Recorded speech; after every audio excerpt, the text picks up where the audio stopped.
Okay. Got it.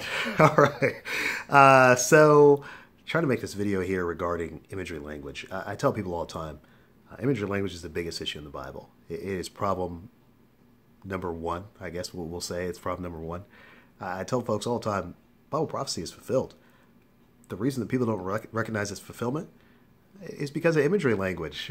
Primarily, if there's three problems regarding the end of time, they are contextual reading, they are imagery language, idioms, hyperbole, figures of speech, things like that. And then it's a few words, specifically the words world, earth, and forever.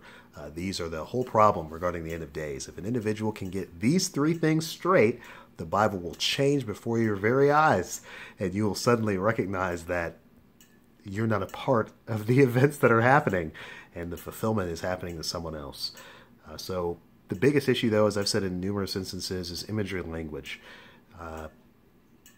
What is the best way to explain this? Think about Jesus. Jesus speaks a lot in parables. Parables is a great way to explain it. A parable's purpose, or the reason a parable is so good, is because human beings are emotional. We aren't robots. We aren't all about logic. We're about feelings. We're about our emotions. Our feelings are very important to us. They are how we function in the world. Emotions are everything. If it wasn't for emotions, we wouldn't do lots of stuff that logically makes no sense. So emotions over logic is how human beings function. Now, the beauty of a parable, the beautiful of figurative language or imagery language, is that it allows you to convey meaning emotionally.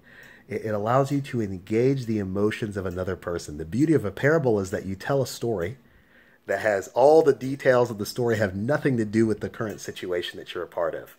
But when you finish that parable, the people that are listening to it, they get it. They're like, oh, it's just like this.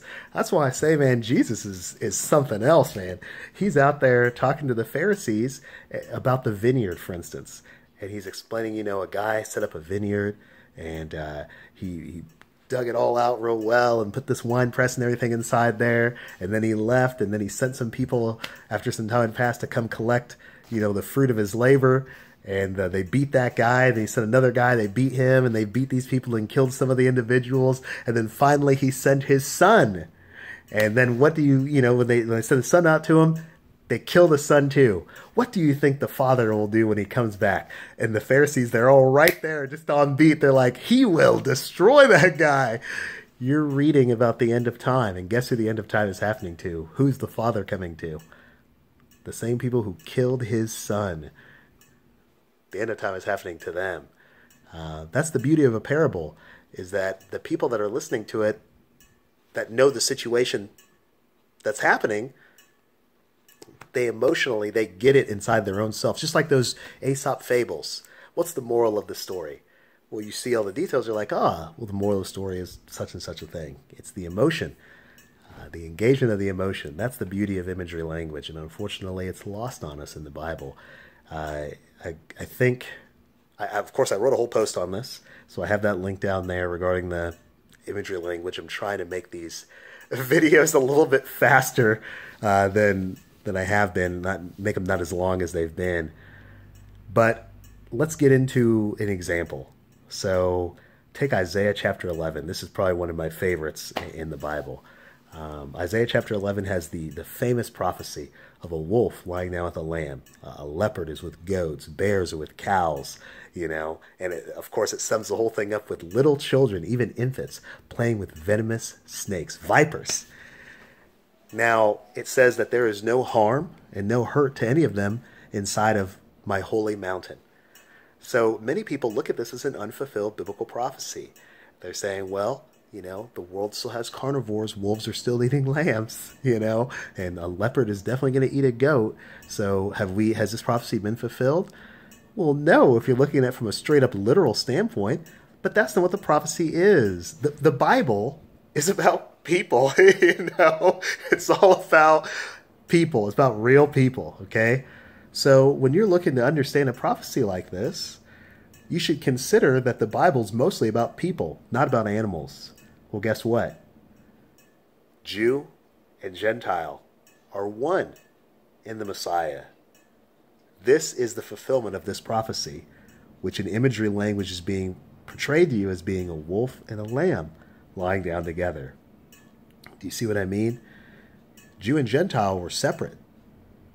Only one could be a child of God. But with Jesus, a Jew and Gentile are the same. They're equal before the Father. That is a total change in order from what existed before. Just like the account says, a man, don't say that we are of Abraham's seed, saying that we are ethnic Israelites, and that's why God will pay attention to us. No, because God can raise up children from these stones. Meaning he can make children of God from anyone, any type of people. The Isaiah 11 prophecy is a perfect example of imagery language that people say these literal elements must happen in order for it to be fulfilled. When in reality, the prophecy has been fulfilled for nearly 2,000 years. That's why Paul in Romans is able to quote from that prophecy as being fulfilled. That's why. The prophecy is fulfilled because it's imagery. It's imagery talking about Jew and Gentile being one in the Messiah. So there's an example right there regarding imagery language in the Bible and how it's fulfilled. I hope you guys read the article, and yeah, that's it. See you guys.